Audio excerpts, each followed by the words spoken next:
Good morning my friends. दोस्तों आज का जो टॉपिक है वो है टाइम एंड वर्क। और टाइम एंड वर्क में हम देखेंगे दोस्तों कि कैसे किस तरह के सवाल आते हैं, टाइम एंड वर्क होता क्या है, ये सारी चीज़ों पर हम डिस्कशन करेंगे। चलो शुरू करते हैं। उससे पहले कुछ चीज़ें हम देख लेते हैं। देखो दोस्तों, ये मेरा चैनल है हिमांशु प्रसाद के नाम से है। अगर आपको सर्च करना है तो सिंपल हिमांशु प्रसाद 1729 डालो, मिल जाएंगे आपको। और अगर आपको अच्छा लगता है तो लाइक करो, सब्सक्राइब करो, शेयर करो। बस इतना ही चाहिए फ़िलहाल आपसे। और ये मेरा एक छोटा सा इंट्रोडक्शन है, ठीक है। देखो दोस्तों, पहला जो टॉपिक है हमारा ये है टीम वर्क।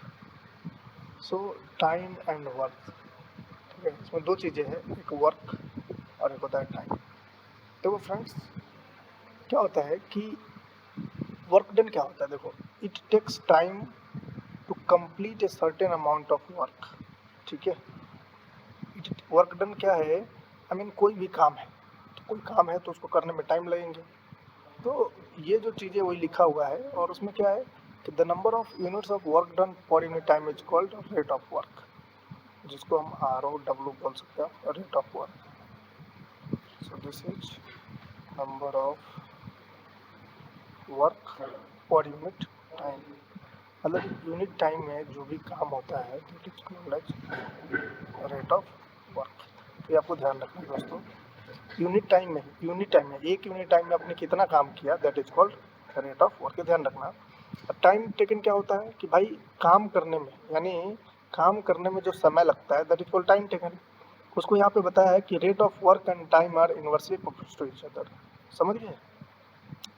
मतलब क्या है कि जिसका रेट ऑफ वर्क ज़्यादा होगा उसमें ऑब्वियसली बात है टाइम कम लगेंगे, और जिसको टाइम ज़्यादा लगेगा उसका रेट ऑफ वर्क कम होगा, ठीक है। तो वही लिखा हुआ है कि रेट ऑफ वर्क जो है इन्वर्सली प्रोपोर्शनल टाइम के होते हैं। मान लो कोई बंदा 5 घंटे में काम कर 5 आवर्स में काम करता है, ठीक है, और कोई बंदा 4 आवर्स में काम करता है। तो बताओ रेट ऑफ वर्क किसका ज़्यादा है? भाई इसका ज़्यादा है ना, क्योंकि 4 घंटे में ही एक काम को उस काम को निपटाता है और ये 5 आवर्स में उस काम को निपटाता है।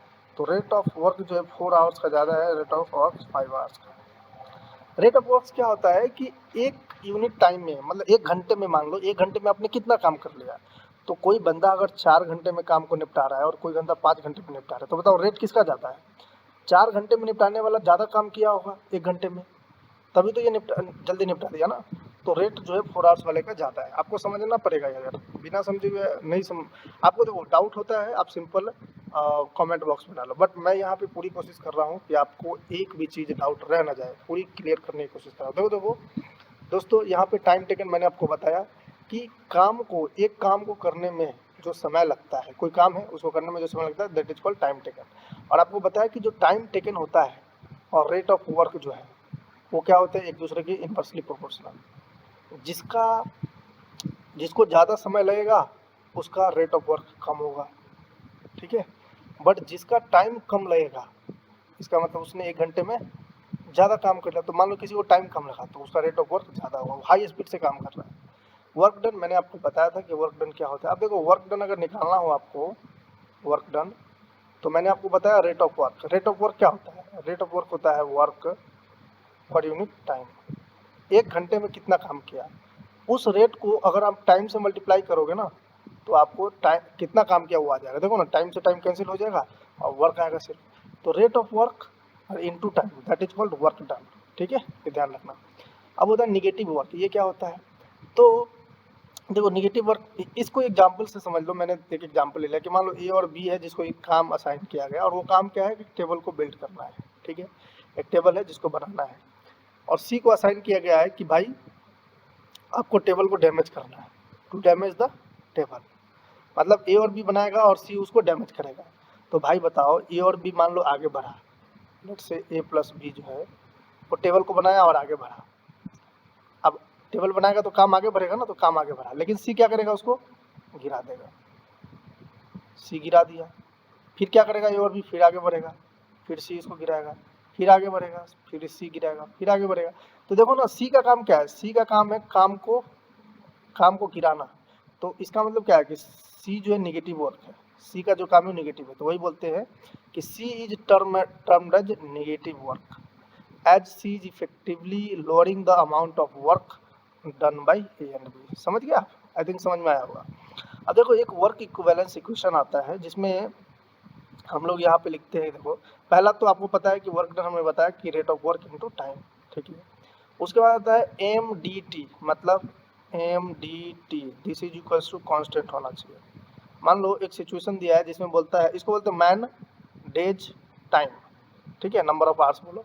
तो मान लो कि एक्स अमाउंट ऑफ आदमी ने वाई अमाउंट, ऐसे बोल सकते हैं एम अमाउंट ऑफ आदमी ने डी डेज में टी आवर्स काम करके एक काम को निपटा दिया। क्या बोला? एम अमाउंट आदमी ने डी डेज काम करके टी आवर्स में निपटाया। तो बताओ, ऐसा पूछ सकता है कि एम टू अमाउंट ऑफ आदमी ने डी टू टाइम में, डी टू डेज में कितने घंटे काम करके उस काम को निपटाएगा। तो उसमें लगाना होता है M D T equal to constant, मतलब M one D one T one equals to M two D two T two, ठीक है। आप ये जब लगाएंगे तो आपको आ जाएगा। तो वो चीज़ें यहाँ पे लिखा है कि एम क्या है, नंबर ऑफ पर्सन है, डी क्या है, नंबर ऑफ डेज है, टी क्या है, नंबर ऑफ आवर्स है, और इस इक्वेशन को बोलते हैं वर्क इक्विवेलेंस फार्मूला। ध्यान रखना इसको। देखो भाई, अब क्वेश्चन आता है कॉन्सेप्ट ऑफ एफिशिएंसी। सुनना, ये 5 स्टार लगा लो। जितना भी हम क्वेश्चन करेंगे ना, सब कॉन्सेप्ट ऑफ एफिशिएंसी से करेंगे। करने के और भी दूसरा जो प्रोसेस है, मेथड है, वो है, बट फिर भी कॉन्सेप्ट ऑफ मेथड से क्वेश्चन इजीली सॉल्व हो जाते हैं। अब देखो एफिशिएंसी को समझो। यहाँ पे कह रहा है पहला केस में कि efficiency of A is twice the efficiency of B, ठीक है।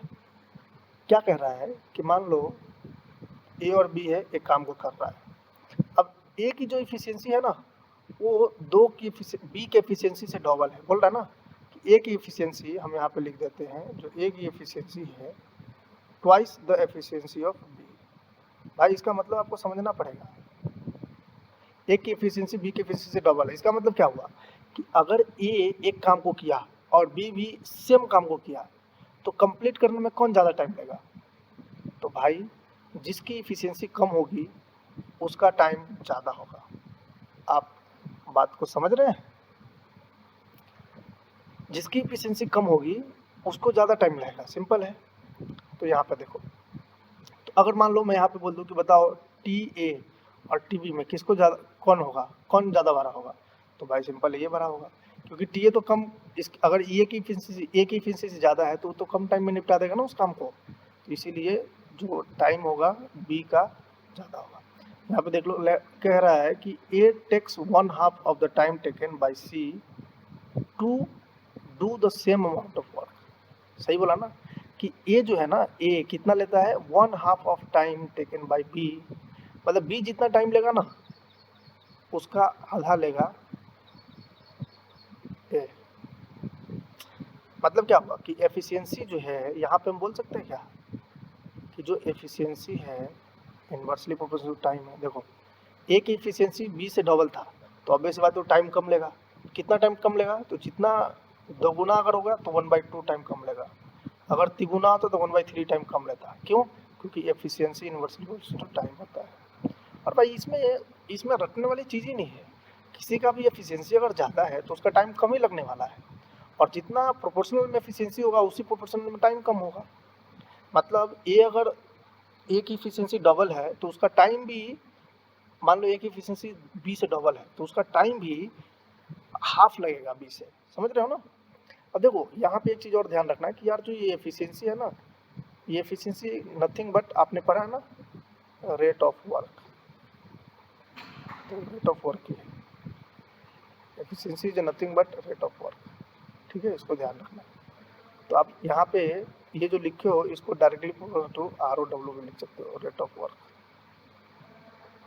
ठीक है। I think you got it. तो चलो सिंपल है। उस एक तो हम क्या किए थे, ट्वाइस लेकर, आप देखो थ्राइस हमने टाइम ले लिया कि A is 3 times more efficient than B, मतलब एफिशिएंसी ऑफ ए जो है 3 टाइम्स है एफिशिएंसी ऑफ बी। तो एक बात बताओ, अगर मैं बोलूँ कि टी ए और टी बी में कौन छोटा होगा, तो ऑब्वियसली ए छोटा होगा और बी बड़ा होगा। अब अगर मैं एक्सप्रेशन पूछूँ तो भाई ए जो है 1/3 1/3 टाइम लेगा बी से, मतलब ए जल्दी कंप्लीट कर लेगा और बी थोड़ा लेट करेगा। तो वही है कि A efficiency thrice that B and so A will take 1/3 of time taken by B to do the same amount of work. समझ गए? तो इसका मतलब क्या हुआ? इसका मतलब ये भी हुआ ना कि रेट ऑफ वर्क जो है, किसका रेट ऑफ वर्क ए का ज़्यादा है rate of work of B. ठीक है, और इसको लिखो तो rate of work of A this is equal to 3 times rate of work of B. भाई देखो ये जो एफिशिएंसी है ना, ये एफिशिएंसी ध्यान रखना, एफिशिएंसी कुछ है ही नहीं, एफिशिएंसी रेट ऑफ वर्क ही है। और रेट ऑफ वर्क क्या होता है? Work, amount of work, amount of work done divided by time taken. ठीक है, यही चीज़ होता है। अब देखो ये क्वेश्चन है, एक एग्जांपल हम आपको समझाते हैं कि A does work in 10 days. ठीक है, ए एक काम करता 10 दिन में और B does the same work in 15 days. In how many days they together will do the same work. ठीक है, अब एक बताओ, ए का टाइमिंग क्या दिया हुआ है? 10 दिन, मतलब एक काम को निपटाने में 10 दिन लेता है और बी सेम काम को निपटाने में 15 दिन लेता है। तो बताओ ए अगर 10 दिन लिया और बी 15 दिन लिया तो एफिशिएंसी ऑफ ए और एफिशिएंसी ऑफ बी किसका ज़्यादा है? भाई ए का ज़्यादा ना। देखो ना, ये तो कम दिन में निपटा दिया ना। पहले चीज़ मैं आपको हर एक चीज़ समझा रहा हूँ, इस एग्जाम्पल से समझना भाई। एक तो ये हो गया। अगर मैं इसी में पूछूँ कि रेट ऑफ वर्क ऑफ ए कितना होगा और रेट ऑफ वर्क मतलब किसका ज़्यादा होगा रेट ऑफ वर्क, भाई सिंपल है, ए का ज़्यादा होगा। क्योंकि ए कम दिन में निपटा रहा है, इसका मतलब उसका काम करने जो काम कर रहा है फास्ट काम कर रहा है, उसकी एफिशिएंसी ज़्यादा है। ठीक है, अब मैं आपसे पूछूं कि बताओ भाई एफिशिएंसी या फिर रेट ऑफ वर्क ए की कितनी है? तो भाई एक बार बता, 10 दिन में वो कितना काम कर रहा है? एक काम कर रहा है। तो एक्चुअल में एफिशिएंसी क्या कहता है कि वर्क पर यूनिट टाइम, पर यूनिट टाइम। अब भाई ये जो टाइम है, डे है, चाहे आवर्स है, चाहे मंथ है, सब क्या है? टाइम ही है ना। तो 10 दिन में एक काम कर रहा है तो एक दिन में कितना 1/10 काम करेगा। तो एक टाइम में जितना काम किया ना, दैट इज कॉल्ड आपका एफिशिएंसी। तो अगर 10 दिन में एक कर रहा है, ऐसा ऐसा सुनो यूनिटरी मेथड से, 10 दिन में एक काम कर रहा है तो एक दिन में कितना काम करेगा? तो 1/10 वर्क, यही एफिशिएंसी होता है। तो इसको लिख दो 1/10 वर्क पर डे है ना, तो डे लिख दो। ठीक है, तो 1/10 वर्क पर डे कर रहा है, तो ये एफिशिएंसी ऑफ ए हो गया। अगर मैं पूछूं कि एफिशिएंसी ऑफ बी कितना है, तो इसको लिखो rate of work of B, और ये कितना हो जाएगा? 1/15 वर्क पर डेज। ठीक है, अब बताओ अगर मैं कंबाइन पूछूं कि एफिशिएंसी कितना है, टोटल एफिशिएंसी दोनों के मिल करके, तो efficiency of A plus efficiency of B कितना है? तो 1/10 प्लस 1/15, दोनों को जोड़ दो, 15 10 30, तो 3 + 2 1/6 वर्क पर डे बोल सकते हैं। यानी एक दिन में 1/6 वर्क कर रहा है। ठीक है, अब मैं आपसे पूछूं कि दोनों मिलके कितना करेगा, तो भाई एक बात बताओ, अभी मेरे को निकालना है टोटल टाइम। तो एक बात बताइए, कितना काम हमने बोला है? अभी कितना काम हमने बोला है? टोटल टाइम निकालना है ना। तो मेरे को एक बात बताओ, ये ROW क्या होता है? टोटल टाइम इधर लिखना है, टोटल टाइम टेकन। अब इधर समझना, टोटल टाइम टेकन जो है, क्या मैं इसको इस फार्मूला से यहाँ से समझना भाई कि टोटल टाइम टेकन निकालना है तो amount of work divide by ROW कर सकते हैं। तो अमाउंट ऑफ वर्क कितना है? अमाउंट ऑफ वर्क है एक ही काम कर रहा है ना, और ROW कितना है? तो टोटल 1/6, तो ओवरऑल करोगे तो 6 डेज। तो 6 डेज लेगा भाई ये काम करने में। ठीक है, कितना काम लेगा? 6 दिन लेगा। आई थिंक आपको समझ में आ रहा होगा मेरे हिसाब से। भाई इतना हार्ड क्वेश्चन है, एकदम इजी क्वेश्चन है जो मैं आपको बता रहा हूँ। ठीक, ये तो हो गया एक मेथड। अब मैं आपको दूसरा मेथड बताता हूँ दोस्तों। अब देखो दूसरा मेथड क्या है,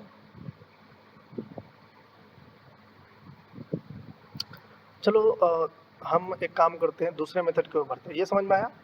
इसी मेथड में ये जितना भी हमने पढ़ा ना, ये जो मैंने ये मेथड बताया है आपको, ये मेथड बताने का रीज़न ये सिर्फ है कि भाई आपको समझ में आए कि ROW इसका कॉन्सेप्ट क्या होता है, एफिशिएंसी का कॉन्सेप्ट क्या होता है, इसीलिए मैंने इतना बड़ा बताया। बट सिंपल एक हम जो अगला क्वेश्चन ले रहा है ना, सेम ही क्वेश्चन है, उसमें मैं आपको दूसरा मेथड बता देता हूँ। देखो पहले तो ये समझ लो कि टाइप्स ऑफ क्वेश्चन कौन से पूछने वाले हैं टाइम एंड वर्क में। देखो दोस्तों, पहला तो टाइप ये रहेगा कि इंडिविजुअल का काम दिया रहेगा कि इंडिविजुअल की इफिशियंसी क्या है। तो देख लो क्वेश्चन कि A does work in 10 days, B does the same work in 15 days, how many days they together will do. तो मतलब ए 10 दिन में करता है, बी 15 दिन में करता है, तो दोनों मिलकर कितना दिन में करेंगे वो पूछ रहा है। देखो पहले तो एक काम करो, ए यहाँ पे लिखा और बी यहाँ पे लिखा, ठीक है। अब टाइम कितना लग रहा है ए को करने में, 10 दिन लग रहा है, और बी को करने में 15 दिन। कोई भी काम है, कितना बड़ा काम है, हम इस पे ध्यान ही नहीं देंगे, वो ध्यान देने की जरूरत भी नहीं है। ए 10 दिन में करता है एक काम को, और बी भी सेम काम को 15 दिन में करता है। अभी क्या करना है, एक काम करो कि जो अमाउंट ऑफ वर्क है ना, अमाउंट ऑफ वर्क, ठीक है, अमाउंट ऑफ वर्क वो तुमको कंसीडर करना हो। क्या कंसीडर करोगे, तो जो टाइम दिया रहेगा ना उसका एलसीएम ले लो। तो 10 और 15 का एलसीएम कितना हो, 30। तो ऐसा ले लो कि 30 यूनिट आपका काम दिया गया है, ठीक है। भाई समझ रहे हो, आपको क्या करना है, ए और बी का टाइम लिख लेना है, और जो टाइम का एलसीएम आएगा ना that is amount of work, ठीक है, that is amount of work.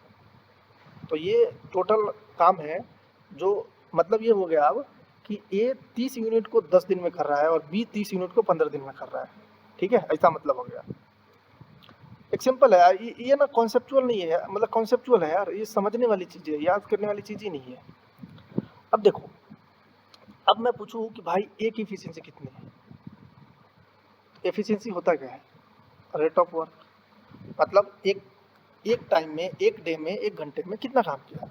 तो आपको टाइम वर्क पता है और दिन पता है, तो बताओ कितना हो गया एफिशिएंसी, 30/10। तभी ना भाई, ये तुम्हारा क्या है, डे है, तो मतलब एक दिन में कितना काम किया, 3 काम, तो ये हो गया एफिशिएंसी। एफिशिएंसी का यूनिट क्या होता है भाई, वर्क पर डे, ध्यान रखना।